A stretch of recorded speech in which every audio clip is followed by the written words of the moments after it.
ഇതുപോലെ നിരവധി ഗാനങ്ങൾ നമ്മളെപ്പോഴും പാടിക്കൊണ്ടിരിക്കുന്ന, നമ്മുടെ ചുണ്ടിൽ എപ്പോഴും നിറഞ്ഞു നിൽക്കുന്ന നിരവധി ഗാനങ്ങൾ അദ്ദേഹത്തിൻ്റെ ശബ്ദത്തിലൂടെയാണ് നമുക്ക് ലഭ്യമായിട്ടുള്ളത്. അജി കുഞ്ഞുമോൻ കൂടുതൽ വിവരങ്ങൾ നൽകാനായി ചേരുന്നുണ്ട്.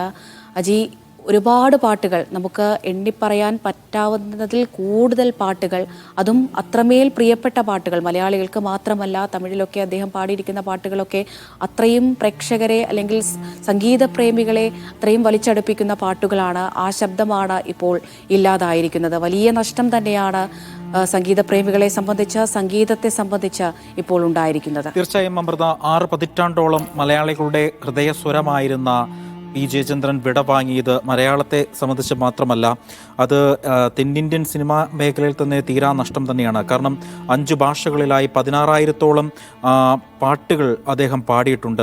ആ 16,000-ഓളം പാട്ടുകൾ എന്ന് പറയുന്നത് ഓരോ പാട്ടും ഓരോ ഓർമ്മ തന്നെയാണ് അദ്ദേഹം സമ്മാനിച്ചിട്ടുള്ളത് എന്നുള്ളതാണ് നമുക്ക് ഈ ഘട്ടത്തിൽ അദ്ദേഹത്തെ ഓർത്തെടുക്കാൻ. അദ്ദേഹത്തിൻ്റെ സംഗീത പാരമ്പര്യം തുടങ്ങുന്നത് അദ്ദേഹത്തിൻ്റെ പിതാവിൽ നിന്നാണ്. അദ്ദേഹത്തിൻ്റെ പിതാവ് നമുക്കറിയാം സംഗീതജ്ഞനായിരുന്നു. ആ തലത്തിലാണ് അദ്ദേഹത്തിൻ്റെ ഒരു സംഗീത വഴി എന്ന് പറയുന്നത്. അദ്ദേഹത്തിൻ്റെ ഓരോ പാട്ടും ഓരോ പാട്ട് പാടുമ്പോഴും അതിലെ ശ്രുതി, താളം, ഭാവം ഇതെല്ലാം ഒരുമിച്ച് കൊണ്ടുവരാൻ കഴിയുക എന്നുള്ളതിൽ അപൂർവങ്ങളിൽ അപൂർവമായി മാത്രം സിദ്ധിയുള്ളവർക്ക് മാത്രമേ കഴിയുള്ളൂ. അങ്ങനെ അപൂർവങ്ങളിൽ അപൂർവമായി സിദ്ധിയുള്ള ഒരു വ്യക്തിത്വം കൂടി തന്നെയായിരുന്നു പി ജയചന്ദ്രൻ എന്ന് പറയുന്നത്.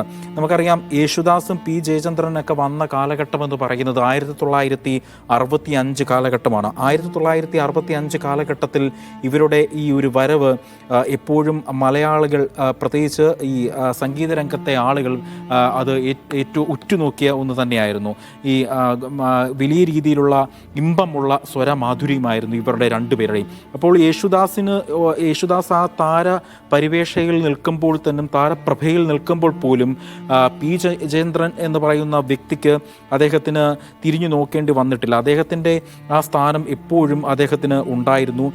അതെ അജി, ഇപ്പോൾ സൂചിപ്പിച്ചതുപോലെ ഈ 1965 മുതൽ എടുത്തു പറയുകയാണെങ്കിൽ 85 വരെയുള്ള ആ ഒരു കാലഘട്ടം, നമുക്കറിയാം യേശുദാസ് എന്ന് പറയുന്ന ആ ഒരു മഹാപ്രതിഭ അങ്ങനെ തന്നെ മലയാളത്തെ പിടിച്ചു നിർത്തുന്ന ഒരു സമയമായിരുന്നു. നിരവധി ഗായകർ ആ സമയത്ത് വന്നിട്ടുണ്ടായിരുന്നു. പക്ഷേ ഒരുപക്ഷെ യേശുദാസ് എന്ന ആ ഒരു കൊടുങ്കാറ്റിന് മുന്നിൽ അടിപതറാതെ നിന്നത് പി ജയചന്ദ്രൻ എന്നുള്ള ആ ഒരു വൻമരം തന്നെ ആയിരിക്കണം. തീർച്ചയായും പി ജയചന്ദ്രൻ എന്ന ആ വൻമരം തന്നെ, അത് ആ ഒരു വൻമരം കടപുഴയ്ക്ക് വീണിട്ടില്ല അമൃത. ആ ഒരു വൻമരം എന്നും അവിടെ തന്നെ ഉണ്ടായിരുന്നു എന്നുള്ളതാണ്. യേശുദാസിൻ്റെ മുന്നിൽ ആ ഒരു വൻമരം കടപുഴയ്ക്ക് വീണിട്ടില്ല എന്നുള്ളതാണ്. മറ്റൊന്ന്, ഈ മലയാളിയുടെ പ്രണയത്തിനും വിരഹത്തിനും സന്തോഷത്തിനും സന്താപത്തിനും കൂട്ടായി എന്നും കൂടെ ഉണ്ടായിരുന്നത് എം ജയചന്ദ്രൻ എന്ന് പറയുന്ന അതുല്യ പ്രതിഭയുടെ ഗാനങ്ങളാണ്. പലപ്പോഴും നമ്മൾക്ക് ഒരു സന്തോഷം വരികയാണെങ്കിൽ അദ്ദേഹത്തിൻ്റെ സന്തോഷത്തലത്തിലുള്ള ഒരുപാട് പാട്ടുണ്ട്. അത് നിറത്തിലെ പാട്ടാണെങ്കിലും അങ്ങനെ ഒട്ടനവധി സിനിമകളിലെ പാട്ടുകളെല്ലാം തന്നെയും അദ്ദേഹത്തിൻ്റെ ഇതായി നമ്മുടെ മുന്നിലേക്ക് നമ്മളത് കേൾക്കാൻ ആഗ്രഹിക്കുന്നത് തന്നെയാണ്.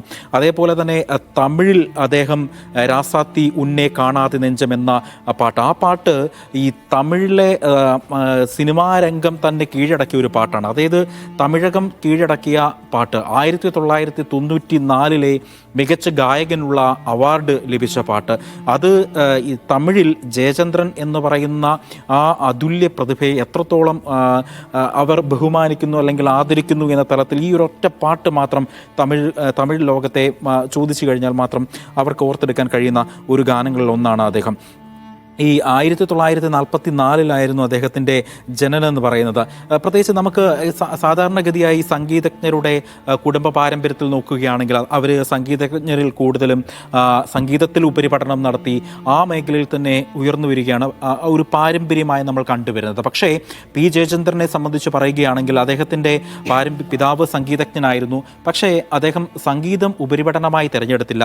അദ്ദേഹം ഇരിഞ്ഞാലക്കുട ക്രൈസ്റ്റ് കോളേജിൽ നിന്നാണ് സുവോളജി ബിരുദം നേടിയത്. അദ്ദേഹം ജനിച്ചത് എറണാകുളത്ത് രവിപുരത്താണ്. പിന്നീട് അദ്ദേഹം ഈ ഇരിഞ്ഞാലക്കുടയിലേക്ക്, തൃശ്ശൂരിലേക്ക് താമസം മാറ്റുകയും പിന്നീട് അവിടെയായിരുന്നു അദ്ദേഹത്തിൻ്റെ പിന്നീടുള്ള ജീവിതം എന്ന് പറയുന്നത്. അങ്ങനെ ഇരിഞ്ഞാലക്കുട കോളേജിൽ നിന്ന് സുവോളജിയിൽ ബിരുദം കരസ്ഥമാക്കി അദ്ദേഹം 1966 നിന്ന് കേരളം വിടുകയാണ്. കേരളം വിടുന്നത് ചെന്നൈയിലേക്ക് ഒരു സ്വകാര്യ കമ്പനിയിൽ അദ്ദേഹത്തിന് ജോലി ലഭിക്കുന്നു. ഈ സ്വകാര്യ കമ്പനിയിൽ ജോലി ചെയ്യാൻ വേണ്ടി ചെന്നൈയിലേക്ക് പോയതാണ് അദ്ദേഹത്തിൻ്റെ ജീവിതത്തിലെ വഴിത്തിരിവെന്ന് പറയുന്നത്. പറയുന്നത്.